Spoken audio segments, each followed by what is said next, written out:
as I said, today we invite Kaspars. He has a background of creating independent cultural centers and try different methods of collaborations with private sector, with public sector, experience of renovating quarters and making their cultural activities and events, and he can share some practical information. Two years ago, he succeeded to sign the contract with Riga Technical University about renting its former faculty spaces with more than 200 rooms for the next 25 years. For us in Moldova, it's very interesting to know how it happened, but actually also to know the whole path, how you came to such a success story, because in Moldova we think about creating the different models where cultural independent sector can collaborate with public institutions to use in a partnership way, to use spaces and different buildings, and not to each time to or each time to rent on I don't know how to say it, изобретать. Invent new ways. To invent. Yeah, like each time to invent the wheel. So we are recording this presentation. The presentation will take 45 minutes. Then we invite you to ask questions. Kaspars. Hey. You're welcome. I realized I can't switch on video. Is it like some kind of settings that I can't turn on the video, or what? Should I reconnect? I see that you are freezed, but okay. because we see you, but the picture is freezed. Strange. Let's check. Could you maybe leave the meeting and re-enter it?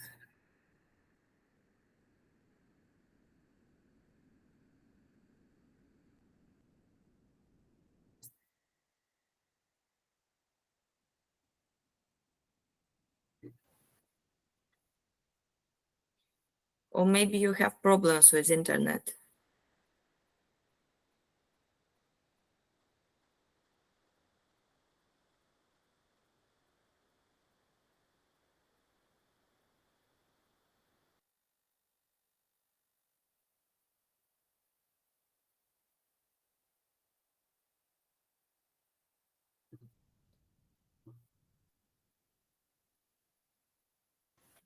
Now we see you, but you are muted.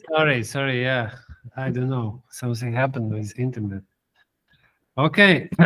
Hello, everybody. And I can start my presentation, right? So let me see where is screen share window.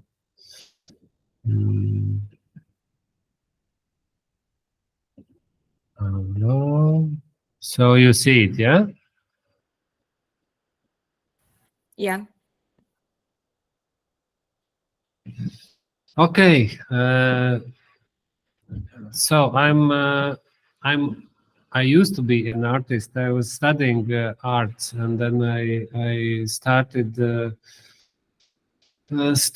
to take part in exhibitions, and I was working as a graphic designer, and then I stopped doing that and started to make decorations for events, different kind of events, mostly commercial events.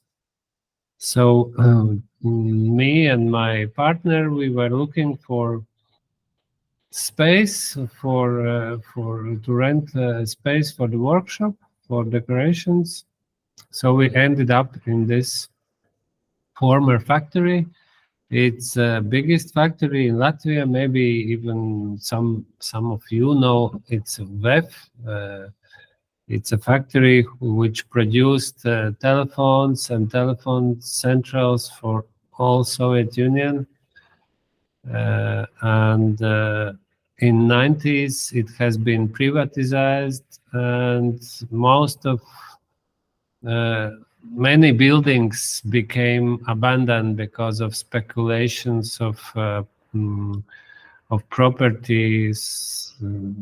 It was cheap to buy in 90s, but only, there was also a big corruption, of course, and big chaos in economics. So these buildings has been bought also for just to sell afterwards for a bigger price.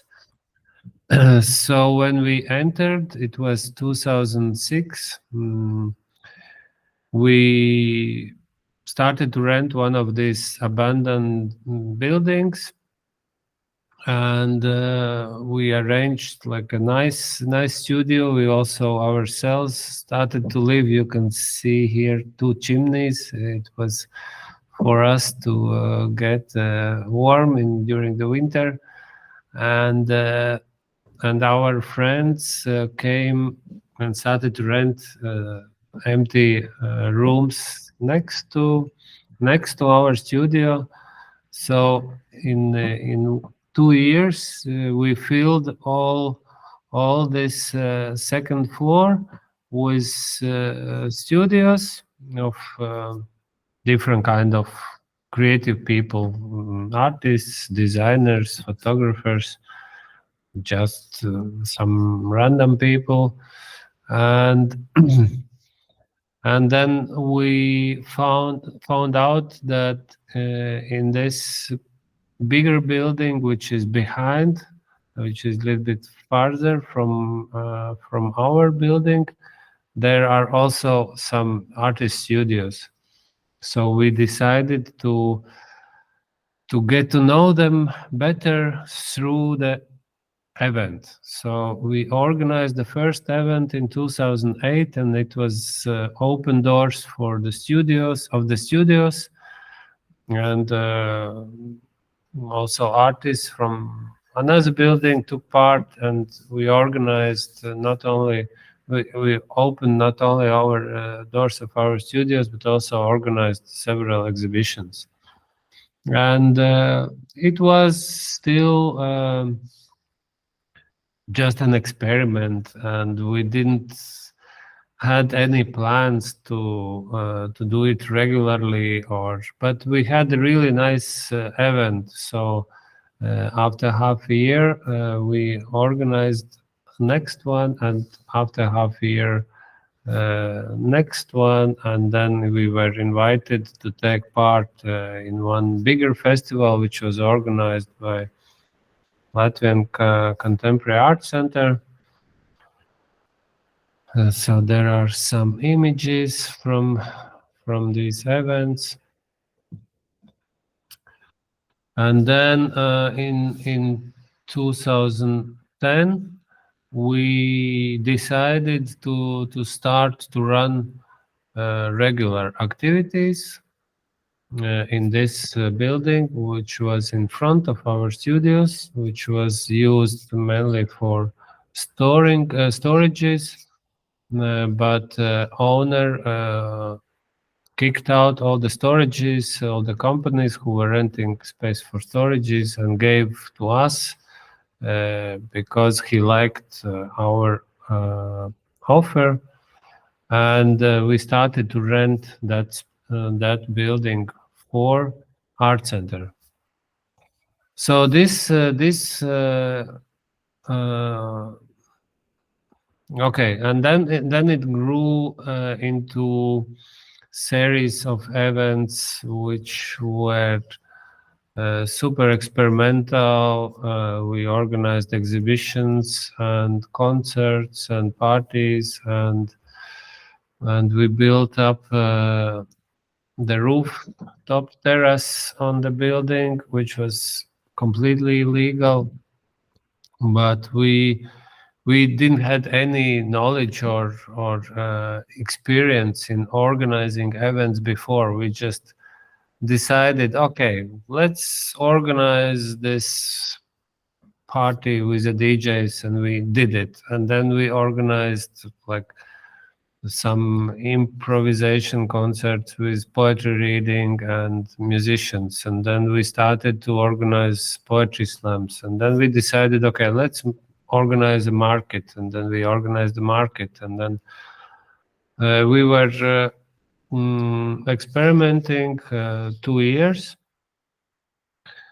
but we didn't have heating in the building, so we ended up having a debts to the owner for the rents, because during the cold season we couldn't pay rent, and during the summer we couldn't earn enough to pay the rents which we had to pay during the winter. So we had a talk with the owner, who said that there is somebody else interested in having that space, and if we can't pay the debts, we have to leave.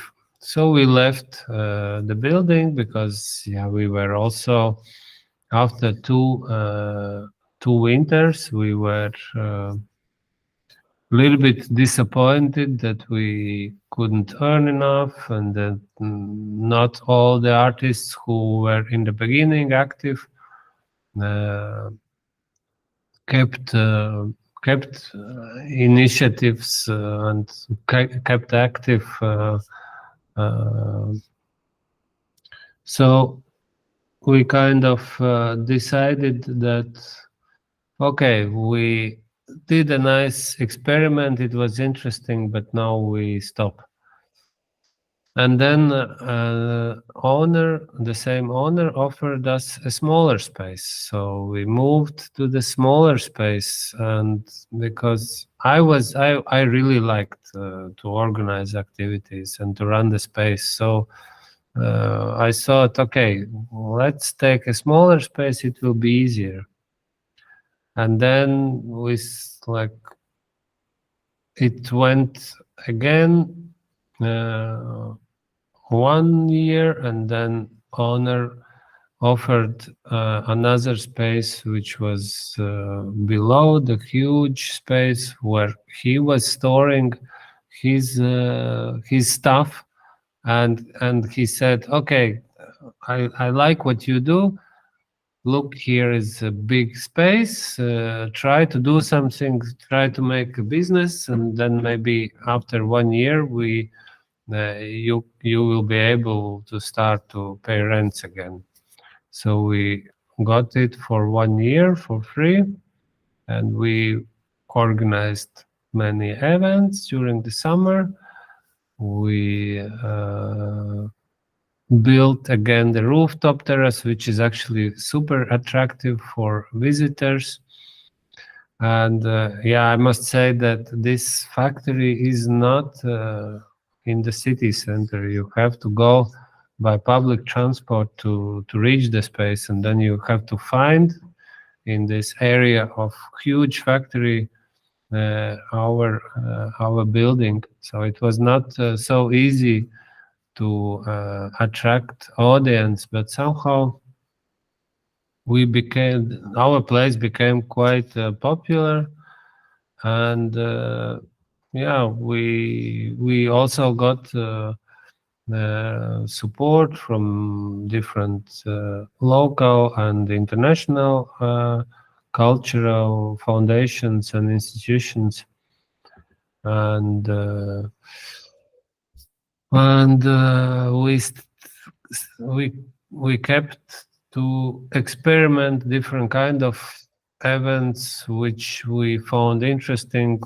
For example, we invited musicians, composers, performance artists, philosophers, theater directors, scenographers, poets to tell what they are doing, what they are working right now on, and just to get to know more people, get to know better contemporary art and different fields of contemporary art. And all these were public events. And yeah, we took part in also this international cultural programs like Tandem, where also I met Vladimirs, and we organized in Moldova a symposium for artists, for Latvian and Moldovan artists. And also we organized some activities in Ukraine, where we met amazing American composer and then invited him to Riga. And so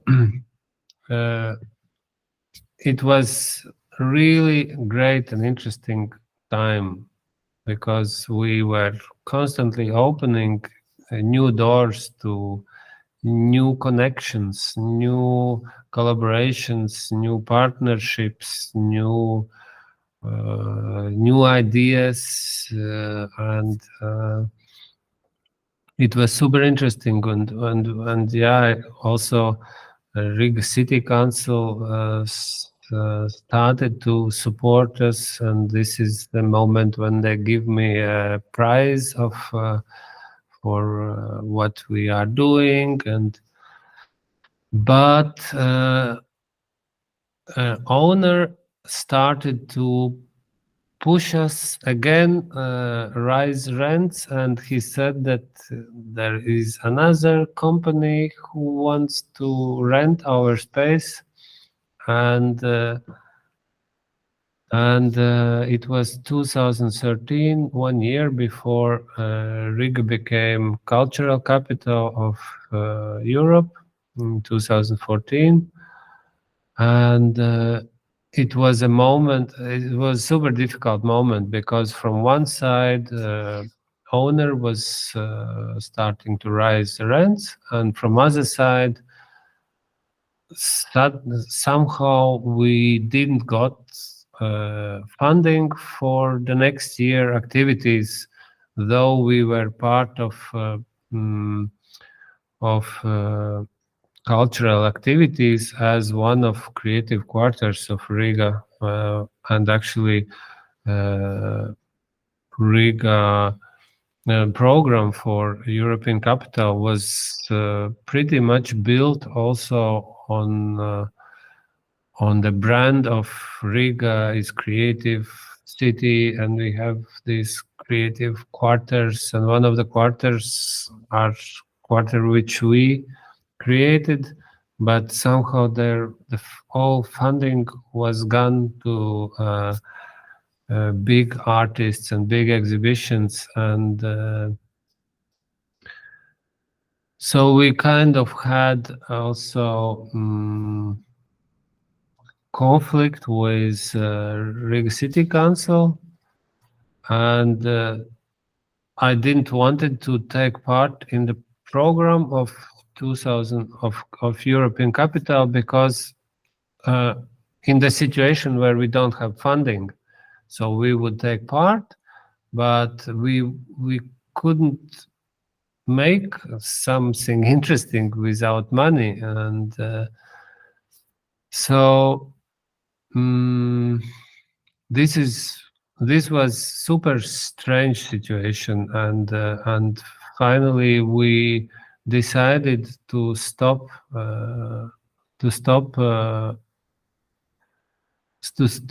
this super interesting initiative, this creative quarter, because also owner he was really and he's still benefiting from what we have been doing, because it used to be like ruins, the area where nobody wanted actually to go, and they were afraid. People were afraid to go to this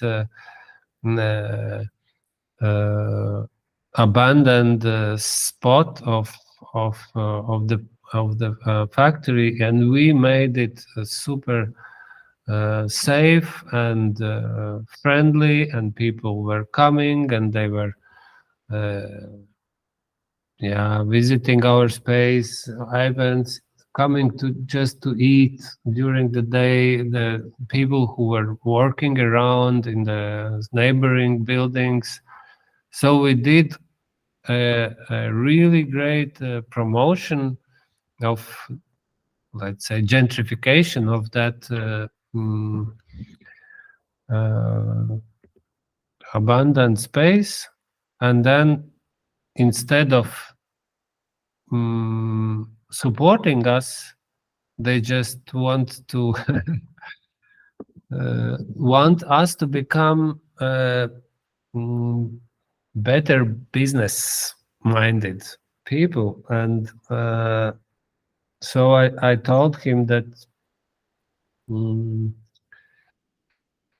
that it's not our interest. We are not doing this to earn money, and if we have to pay more, we just can't run it anymore. And if city is not supporting, we can't do this anymore, because you can't really sell tickets on the presentations of artists or composers or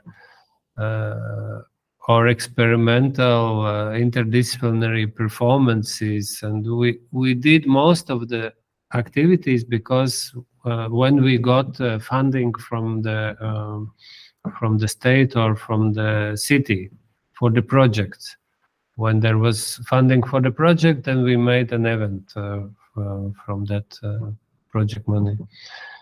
And so if there is no funding and the owner is pushing the rents, then we can't do it anymore. And so and the context in Riga is, I have to tell a little bit about the context. Riga is the only capital in Europe which is shrinking.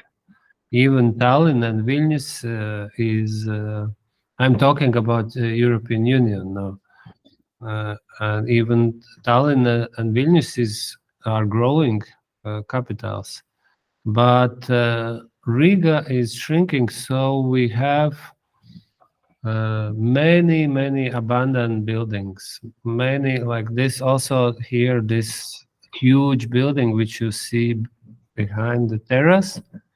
It's amazing building and it's huge, but it's empty because it was bought by Finnish developers, and because of financial crisis in 2008, they couldn't make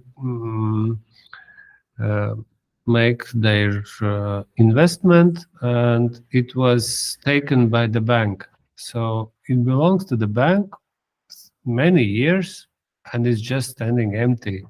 And actually it's still empty. It's 10 years past and it's still empty. So we were not the only ones who didn't got funding for 2014. There were other initiatives all over Riga, creative quarters, creative art centers, who were not who were running on their own costs, not like this, not I would say they are not like high art professionals, so they were not planning to bring big names of artists, so they couldn't they couldn't compete with museums and exhibition spaces which attractive like big names for this year of culture capital. So we came together and we decided, okay, let's talk about this publicly, and we made an event called. And we announced that actually Riga is a European capital of empty buildings, and we calculated like we showed that Riga is aging, that Riga is shrinking, that historical center is getting more and more empty, and we printed stickers, "Occupy Me," and asked.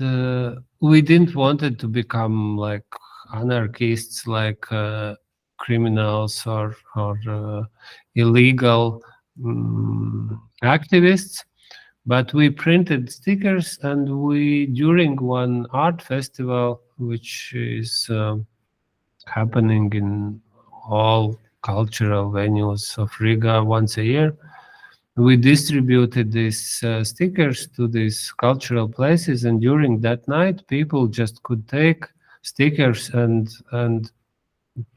put them on the empty buildings and send us address where they put the stickers. So we came up having a map of empty buildings, and we calculated during one night that there are marked more than 300 empty buildings in the city.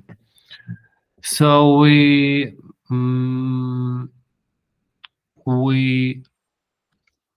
made a press release. We sent out to every newspaper, and journalists was taking this very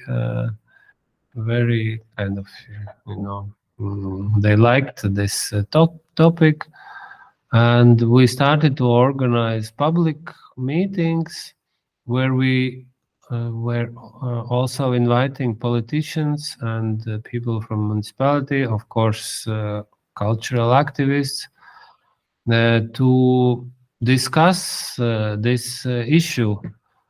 Why Riga is having so many empty buildings, and there is this culture capital where there are so many artists, musicians, creative people willing to take part in this program, but they don't have space because all museums, all exhibition spaces are booked for big artists, big international artists. So we decided that we will find out how we can use empty buildings without paying any rents, and we started to make a research in Europe, how people are doing, what kind of models are in Europe. And of course, in Europe, there is a long history of using abandoned empty spaces, starting from squatting traditions, ending with temporary use, and different kind of also commercial initiatives. There are many models, and we kind of started to develop our Riga model. We called this model as Free Riga model, and basically this is showing to the private owners the benefits of what they get if they give for temporary use to artists or cultural activists the space. that it doesn't become ruins, basically, that people are taking care of the building, like very basic care of the building, and when they get investment to develop the property, they have already additional value to the property, and this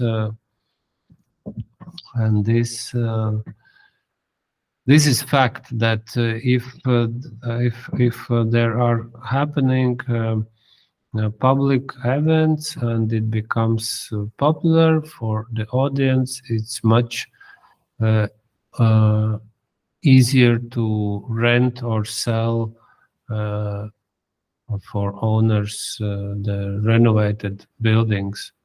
And so they by letting people in their empty buildings while they are planning the project or looking for the investor, their empty property is the value is growing if it's used for public events. And then we also Riga City Council Property Department said that yes, this is really a big problem of abandoned buildings, because of course it's not nice to live in the city with lots of ruins, and they said that they will help us to push private owners towards collaboration with us. So what they did, they increased the tax for those properties which become very ugly, very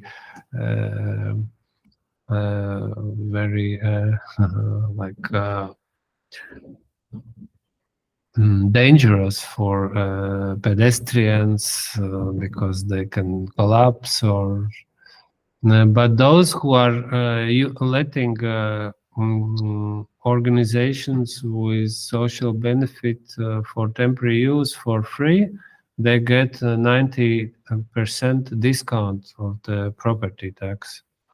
And that actually made us open the door to collaboration with private owners, and we have got more than 5-6 properties since 2015. So now I will switch to the next presentation, which is more about Free Riga and temporary use. But we don't have much time, no? Still, it would be nice to have a glimpse in the Free Riga project. Yeah. Okay. We planned to have 45 minutes, but we started later, so maybe... Okay. So now this is previous one.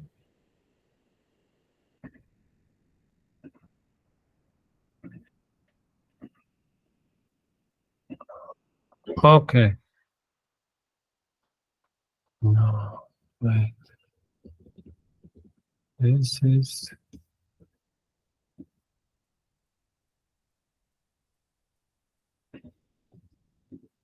Maybe somebody has a question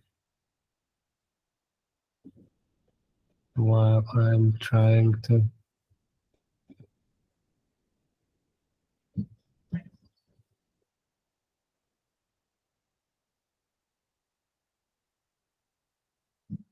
I don't see it.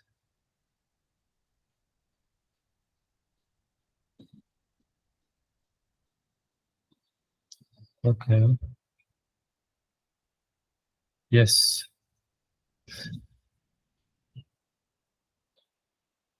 Okay, so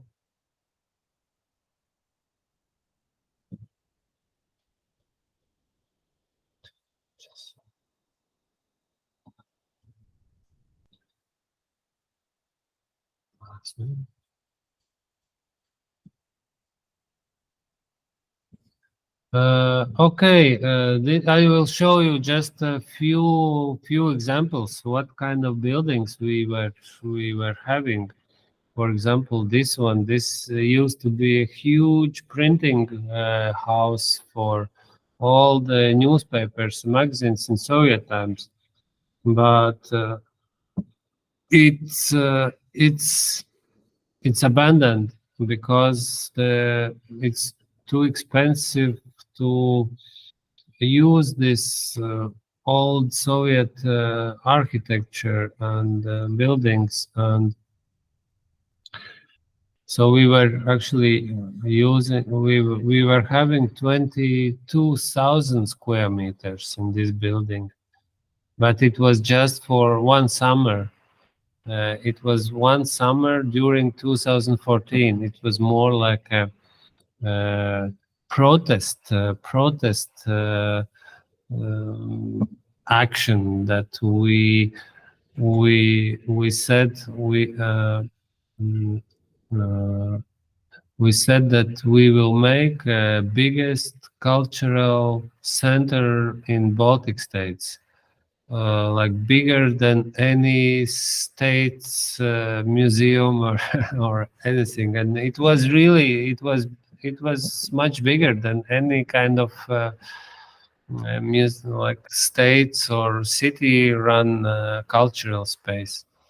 So we were just having it for one summer, because of course it was not possible to make legal for public activities, but still we organized a few events, and we were showing the building to many journalists who were coming to Riga during Culture Capital year. And we founded an organization called Free Riga, and this is the first property we got from private owner, which is still running. The contract is still prolonged, and it's a very good collaboration, because owner wants to make a huge business center here, build huge buildings, but he can't demolish these 3 buildings in front, which is historical heritage. So they are partly given to Free Riga, but partly there are still living people, and this has become a active cultural venue, quarter. And I moved to Liepāja, which is another city in Latvia, because Liepāja municipality offered me this building for one summer, so I moved there. And the next summer to the same in the same city, but former water tower. And then I was collaborating also with one guy who were using old cinema in that town, and we were collaborating with a contemporary music concert hall. And then I was also doing some activities in Estonia and Spain. This is in Estonia, an old factory. So my protest was that if I will go there where somebody will give space for free, I don't want to pay rents anymore, because with what I'm doing, I'm actually adding a value for this property. And then in 2017, I was back in Riga, invited by Free Riga again to take part in Free Riga movement, and take over this former ambulance car service base.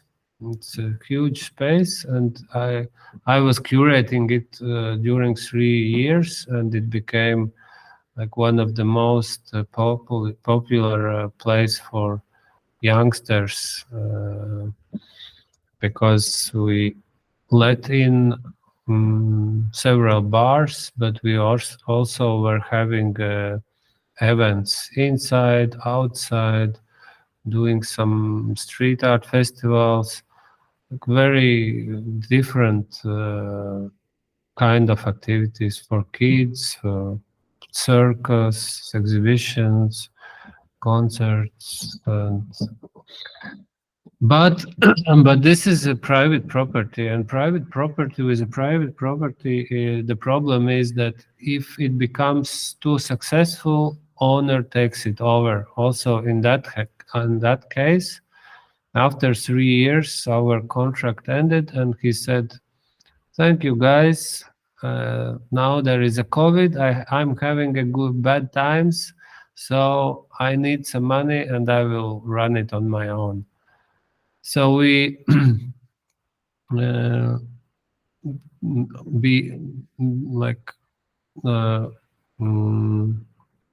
foreseeing this situation, we started to look for another property again already before our contract ended about that one, and we made a deal with this huge factory, which is 50,000 square meters space, and we made a good deal, but then we discovered that the soil has been polluted, and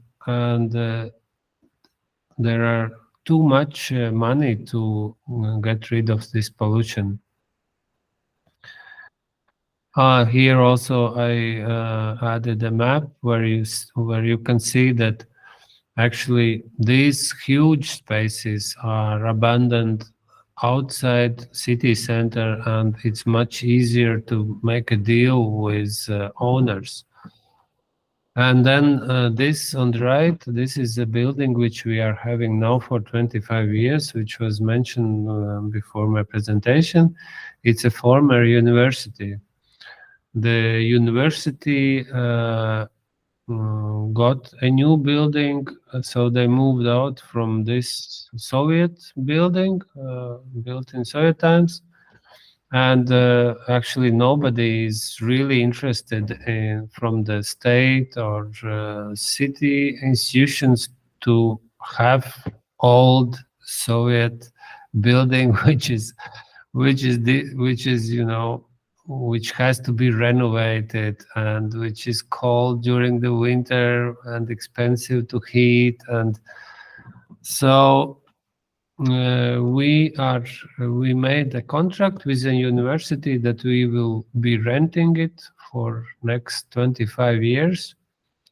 And that's what was interesting for university, to get a little bit of money out from this old Soviet crap, and so they don't really care what's happening there.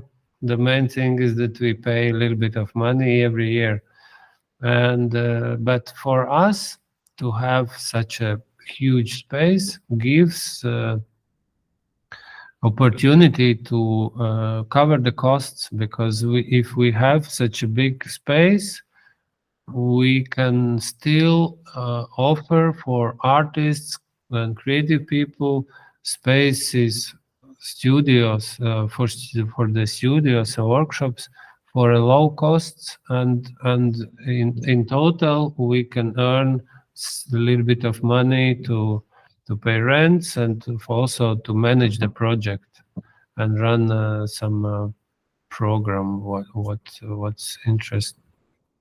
What is interesting for us. So this is from the other side. There you can see there are more than 200 rooms. This is one of the biggest. There is a concert hall inside, which I'm running now. Already since 2 years, we are organizing events there, and it's all the huge building is almost full already with tenants, with we call them residents, and they are paying rent, which is lower than in the city in general, and they have great neighbors. It's super interesting community. We are having common kitchens. We are organizing kind of community activities, and it's we have a lake nearby. It's a little bit outside of Riga city center, but you can see if we have big events, people are just come, and there is plenty of space, and it's this is our vision for the future. If we fill the whole house in 10 years, we can start to renovate it and to build it as something interesting. Okay, I think I will stop here. Thank you very much for for this. Like it was really interesting and detailed, and I have a question which I prepared before, and it's about this last center, like this one in university, which you use now. So the question is, how do you see the space over the next 5 years, or from 5 to 10 years? And do you think if there will be some challenges? And what is the role of the public sector in managing this project? Because you said that you're still renting it, but what is different? Like what is difference now in comparison with previous situations? Well, the main thing is the length of the contract, because before we were using buildings for free, but we have to move again after each 3 years, which is you start something and then you have to leave. You can't develop the long-term lasting projects. Everything is short-term, and actually in the short term is you start to think in short term. It's that you don't think it's sustainable, and of course we want to be aware of what is happening in the world, what is happening with the people, and this you can't. It's very difficult to make projects and start programs if you don't know what you will be doing after 3 years when the contract is over. So I really admire your situation when you have to make a new contract every year and you don't know if next year will be if this year is the last or not. So we decided to take this offer, paying rent, which are it's not big rent. It's 15 cents per square meter in total. We are renting out for artists like a space of 18 square meters for around 100 euros. So we make quite the difference what we pay to university and what we rent out is quite big.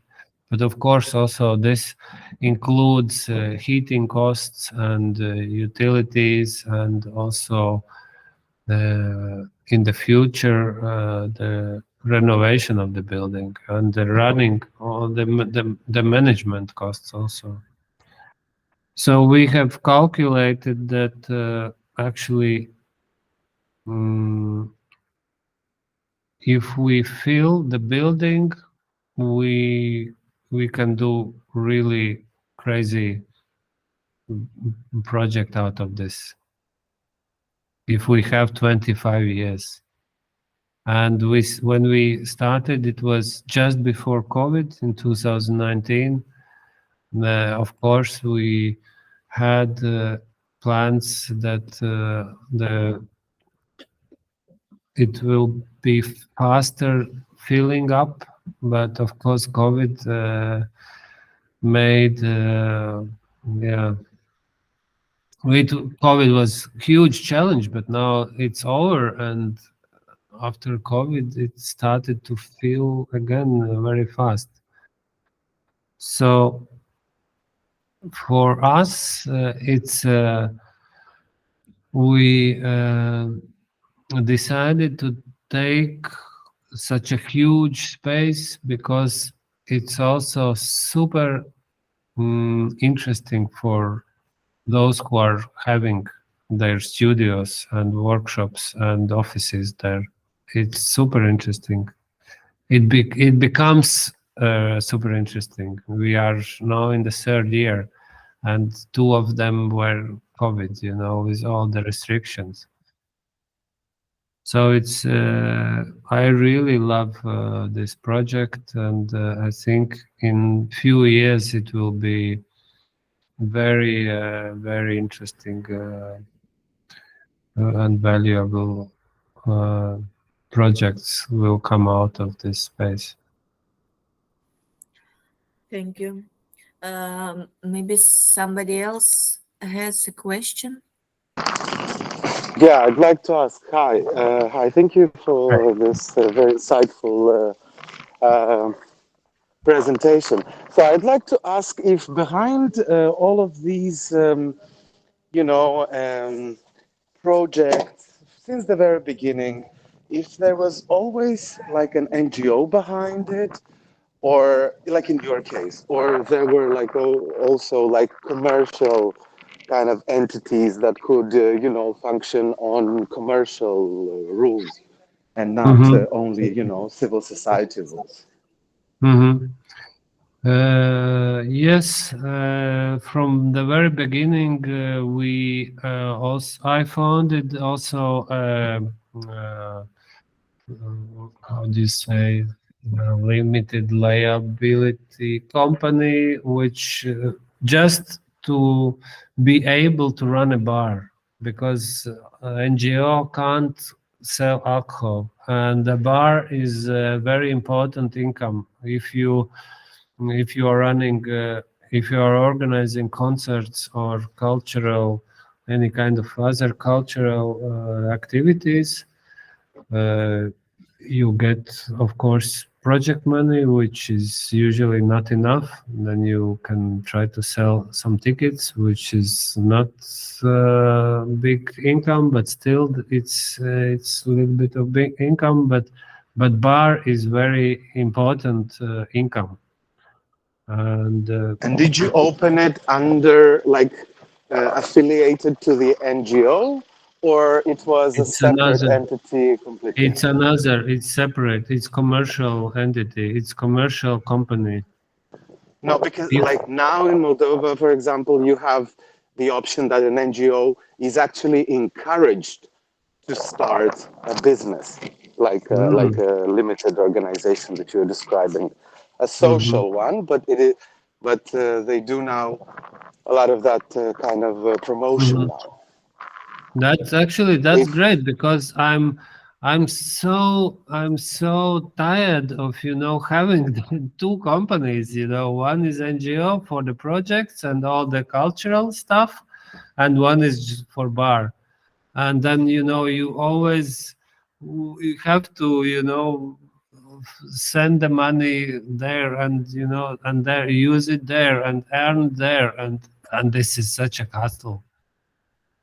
But I think you didn't face any conflict of interest situations, let's say this way, from from the funders, let's say, of the NGO, that were like, well, you have this also private company and so on, under the same name. And yeah, I have had some questions by the Cultural Capital Foundation, which is funding body of Cultural Ministry, and the bookkeeper of this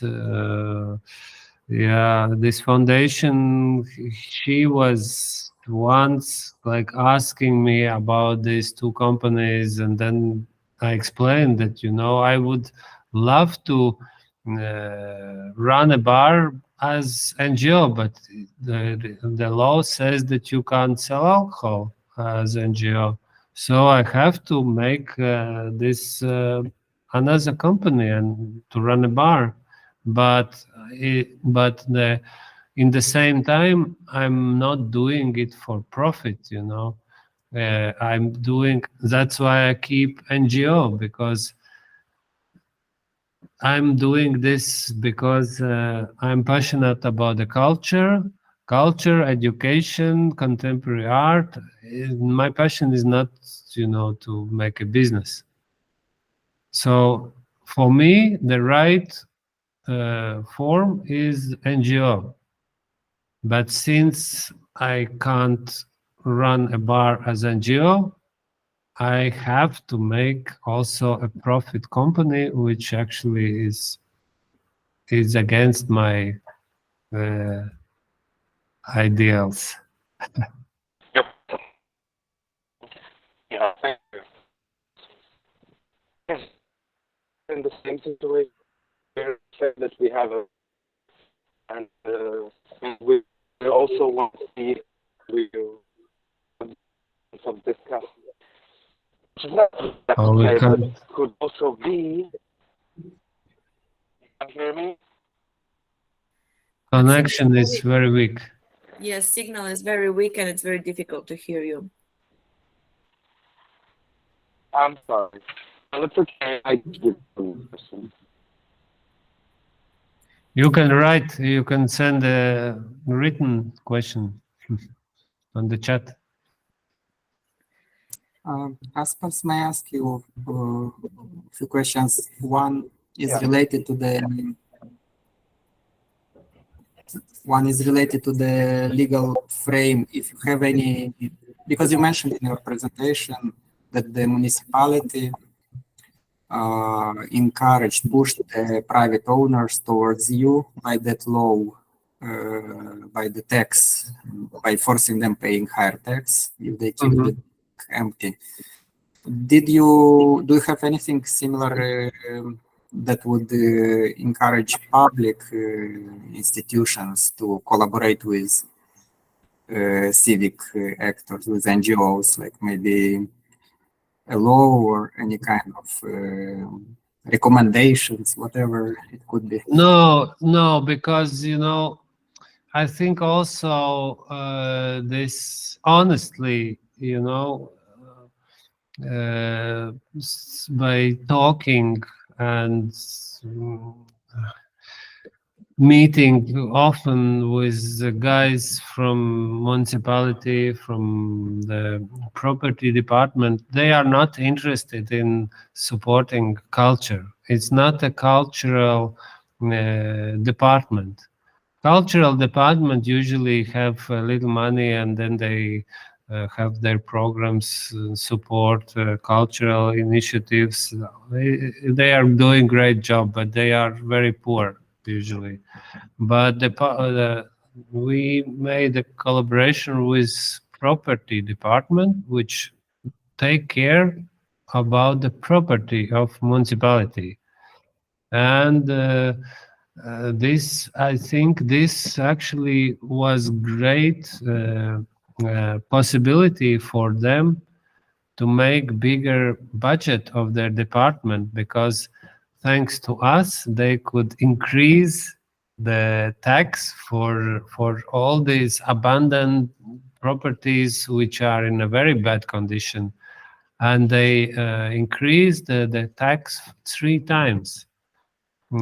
So they lose tax if owner gives a property to us for a use of without rent, but there is only one organization who is using this. Is Free Riga. The contract, the collaboration contract is just with Free Riga, but the owners who has ruins and properties in the bad condition are many. So actually they won much more money by rising up the tax, increasing the tax for bad condition properties. So it's kind of win-win, but actually they win much more than us. But still, why the municipality or any other authority, public authorities in Latvia don't encourage more these public-civic partnerships? Why do you think it's kind of... It's because it's because they think in economical, like their thinking is economical. They are always struggling with a budget. There is always lack of money, and there are, you know, the infrastructure of the city, and this is shrinking city, and of course to maintain the city which is shrinking, and there is no businesses, and there is no income, and there is no it's very difficult. So there is always lack of money. So they are not thinking how to make the city more attractive, but they are thinking how to fill up the missing money, where to get the money. And they are, you know, they are not thinking in long term. It's a short term thinking.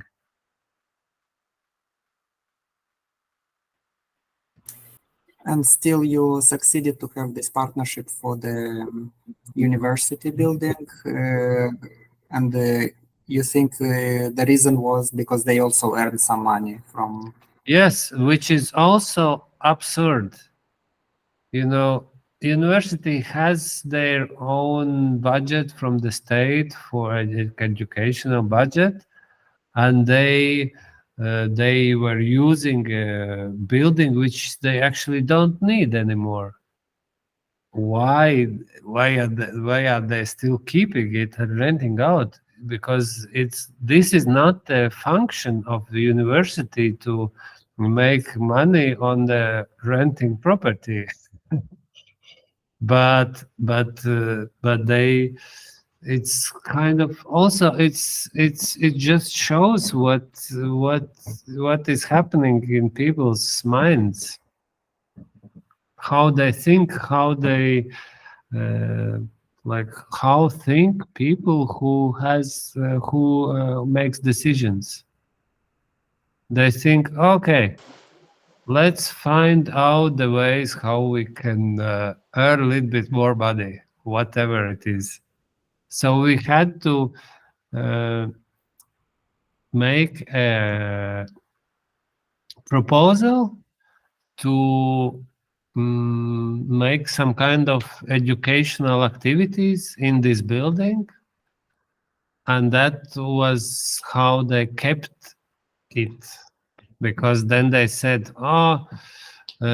we need this building because there is some kind of educational activities going on, but actually they don't care what's going on there. They just want to keep the building so that they can rent it out and get some income. So that's how people think. It's not, and actually, yeah, it's not. I don't know how it's in Chisinau, but But in Riga, it's one of the reasons, I think, why city is shrinking, why people are leaving, and why there is economics are not growing, and because we are free, we are independent since 30 years already, but but the city is like people are leaving not because they like the city, but because they feel bad in the city, in Latvia. Could you describe a bit your tenants who are using the building now? You mentioned it's quite full already, and who is on the margins? Very different. The biggest renter is one company who is making maquettes for architects. They have like all this like 3D printers, like modeling machines, and it's quite big. They are renting, I think, maybe around 1,000 square meters. And then there are very many different, like there are artists who are having their tiny little 18 square meter studios, and where they are also live, because if you want to be an artist, you don't have money enough, so you work and live in the same small space. And then there is one how do you say,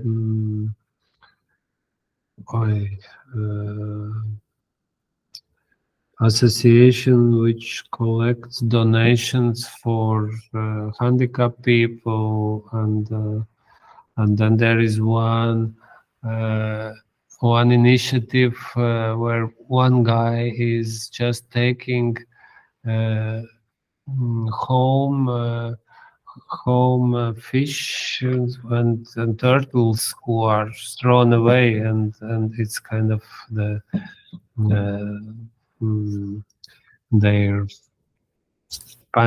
pension. For homeless animals. Yes. And and photographers and designers and artists and some sport initiatives, and very different kind of social who are dealing with like half-blinded people, and so it's very diverse. It's like social cultural center. That's I think municipality would need at least one such a building in every neighborhood for different kind of cultural social initiatives.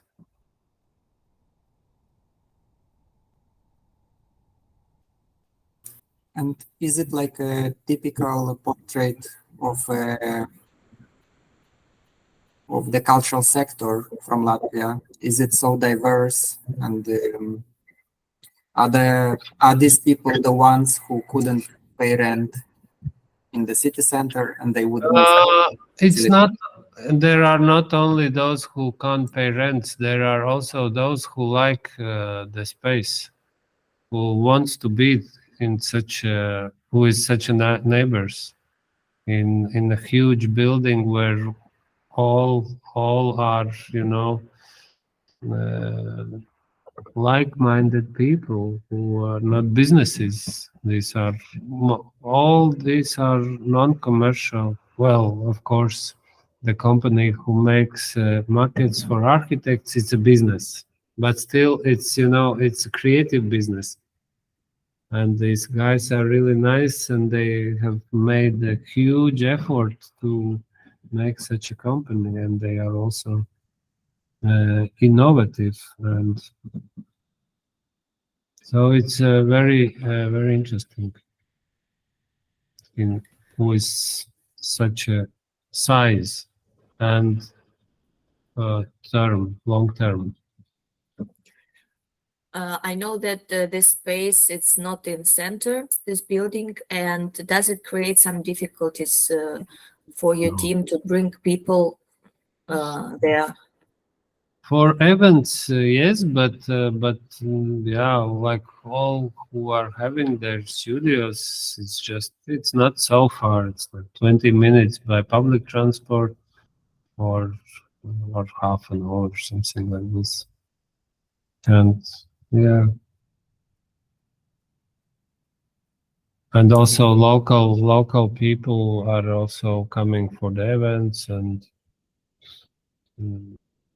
actually, yeah, the tendency is that I mean, if I would be a mayor of the city, I would make a program where in every neighborhood there is cultural places for cultural activities, because most of the people are living in the neighborhoods, in the suburbs, and then when they go back from their work, they are usually tired and they are not going to the city center for the culture. Mainly these are young people who are going out in the city back to the city center, or just, very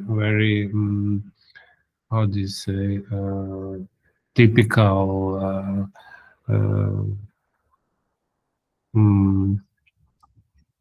activities like theaters and big concert halls are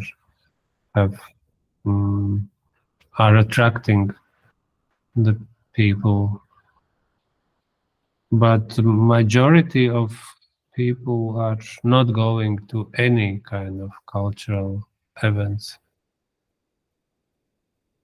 They are using internet, looking series, watching news, playing games. I don't know. Actually, it's interesting. How do you try to approach them? What kind of programs did you try to propose in your space?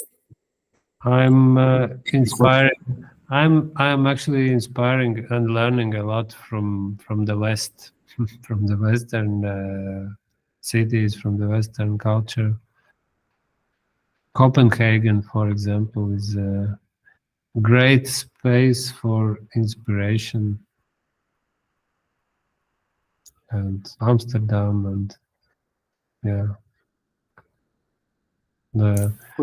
Could you elaborate more? What exactly makes you like those cities?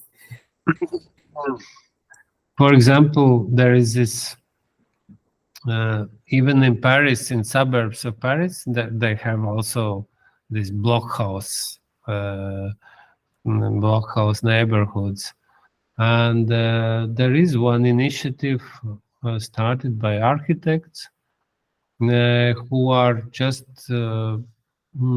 taking the yard between houses and making it as a garden for vegetables, for growing vegetables. And the local people can be members of this community and have their own space where to go grow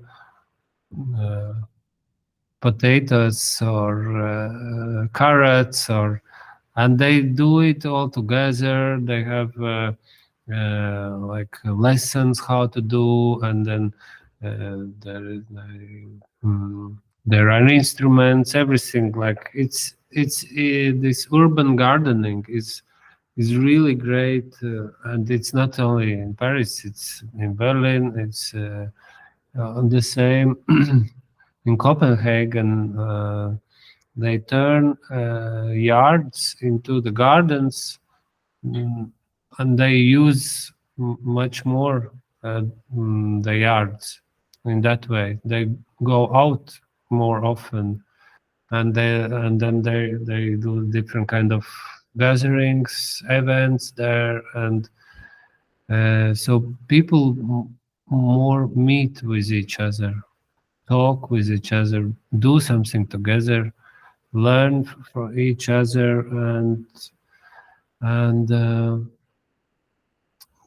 yeah, they become more as patriots of their city, of their community.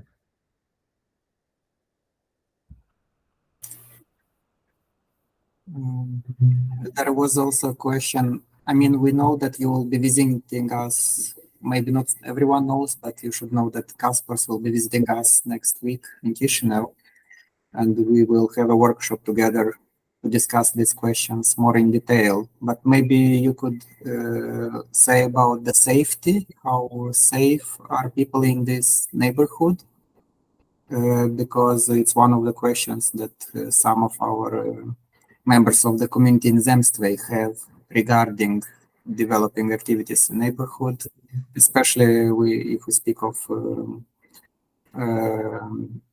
the queer cafe, for example, as a form of activity which could be perceived differently in a specific context of urban context. Yeah, this is a big question, of course, because I have seen that by activating a vacant space, abandoned space becomes more safe, because then there is not, you know, if it's used by cultural people, not by some homeless or drug addict or some crazy killers or something like aggressive drinkers or something, these people disappear. But of course, if it's too much entertainment activities, then this attracts people who makes mess and noise during the night, and then neighbors, like we had this Tallinn street quarter, which became super attractive for youngsters. It became also like nightmare for the local people. So there is two sides always. But yeah, this. But actually, thanks to the success of Tallinn's quarter, we got university, because when we first met with people from university, you know, it's a huge building. It needs proper maintenance, and it needs some more serious approach than, you know, hippie and anarchist style. So when we showed that Tallinn Street Quarter is our product, they said, "Oh yeah, this we trust you." This makes us believe that you will manage this property. So it's always might be an issue that too popular is makes negative effect to local people, because they have to deal with noise in the night by visitors, and of course if there are some drunk people going home, they can't wait till home, they need to pee, and you know, and then they smoke, and then they fight, and then they, you know.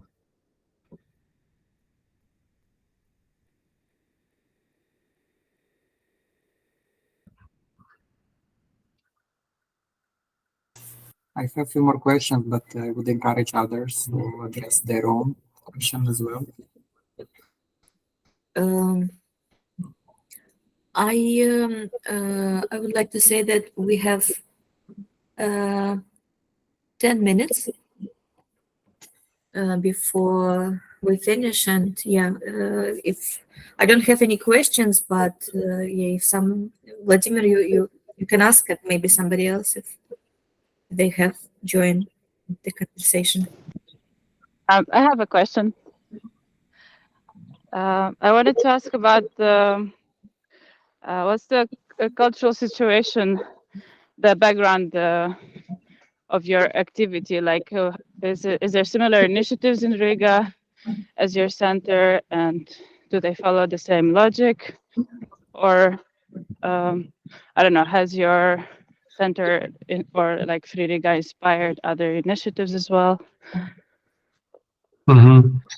Thanks for the question. Yeah, Free Riga is more like from the other stations.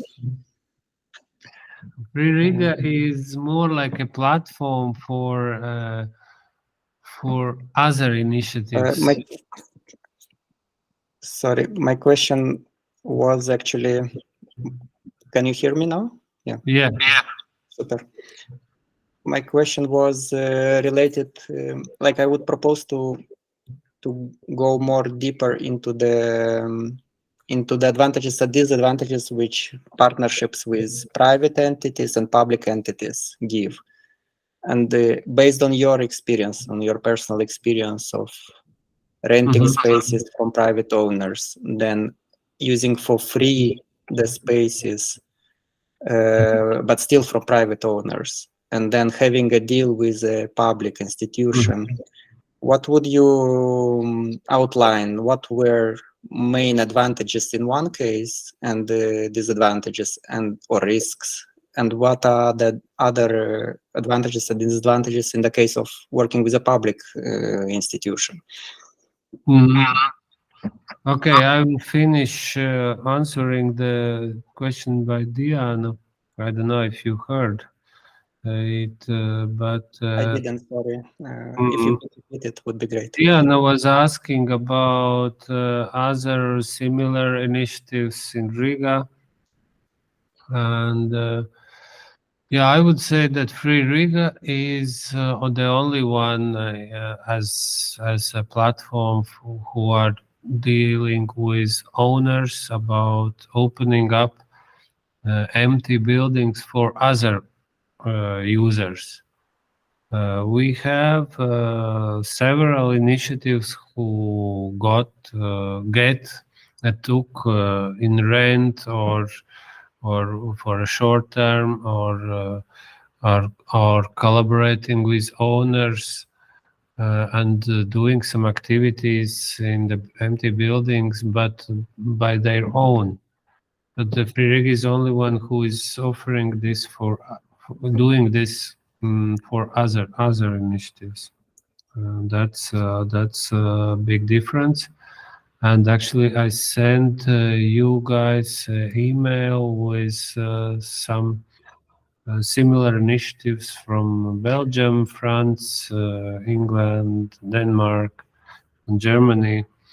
And these are very, very interesting initiatives. And we also created a network called STAND, Social Temporary Use Network. And we do some common activities also to support each other and learn from each other. But yeah, we have the first temporary use of empty building project was before I started together with some other artists in our factory. It was something like 2003, 4, 5, and then they were kicked out, and then they moved to another part, moved to another spot. We started our center in Bev, and then after that there was like maybe 4 or 5 similar initiatives in other locations, and some are burning out, some are still doing the same, some are changing a lot and developing into some more stable initiatives. So it's quite, actually, I would say quite vibrant. That is one of the reasons why I have not left Riga, as many my friends, because I like actually, what I like about Riga is that we have this emptiness and lots of potential for spaces for doing crazy things, and it's relatively easy to get empty factory or empty space if you compare it with Berlin, where everything is occupied. And yeah, regarding these two collaborations with private and public institutions, I would say that with public is everything is more. You have to be more. You have to be more legal. You have to be more legal. Everything takes much more time to get allowance or make a contract, but then also the terms are longer. But with private owners, you can do very fast, very easy, very fast. Usually they don't know and they don't care actually they don't want that somebody is burning down their building, but otherwise they like collaboration, and they actually also sometimes they push you towards more experiment, more innovation, more illegal things to get so faster to the result, to make faster the something booming and running. And actually, I don't have photos, but if some of you saw how much changed the factory where I was, what I was showing you, where I started, it's super beautiful now, super fancy designed, and super expensive rents,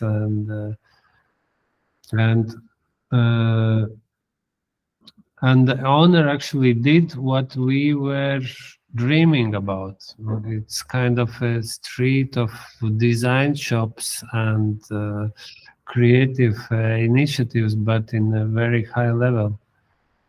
So I would say that with private owners, everything is faster, but also you faster get kicked out if you don't want to become business orientated. But with municipality, you can be more focused on the culture and non-commercial and then educational activities, but you have to be also more dealing with administration and all the paperwork, and this also asks a lot of time, energy.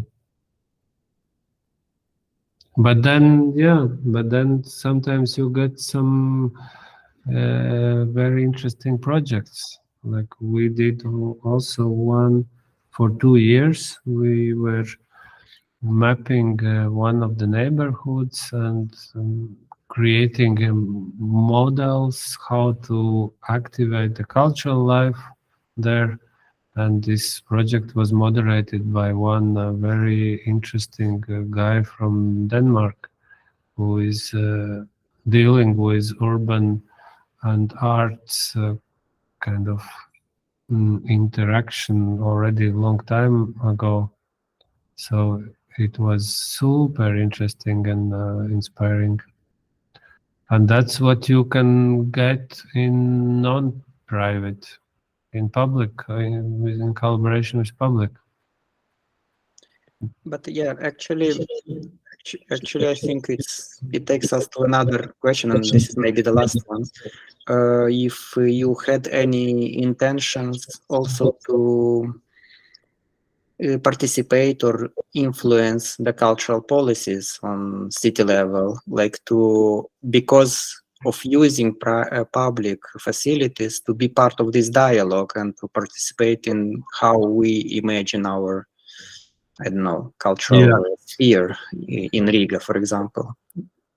Yeah, of course, those who are super actively engage themselves in the cultural field, we know each other, and of course we know also the people from city council, from the cultural department in person. You know, we are very good friends, but of course they are super busy with their own projects. So sometimes we manage to push through some like we made some activities which led us towards a new funding program for creative quarters in, I think, 2015, something like that, 16. And now every year they make a program, open call for creative quarters, and it's possible to get something like a little bit less than 10,000 euros per year just to cover the administrative costs, which is super good, because usually you can get only project money, which is always not enough actually to make a project. So there is nothing left for your running costs. So this is a program which we push through the cultural department, but it's very difficult because they know better, you know. They have their own ideas, and also of course they have to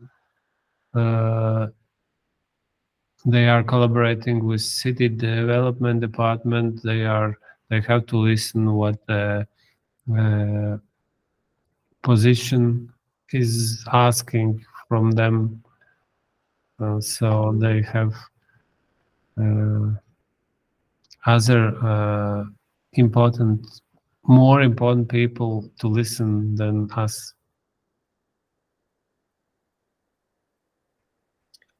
Thanks a lot for sharing this experience with us.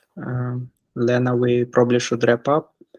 Maybe we can just say and invite again everyone to join us next Thursday physically in Chisinau, when with Kaspars we will discuss again these questions and maybe even focus more on some of them.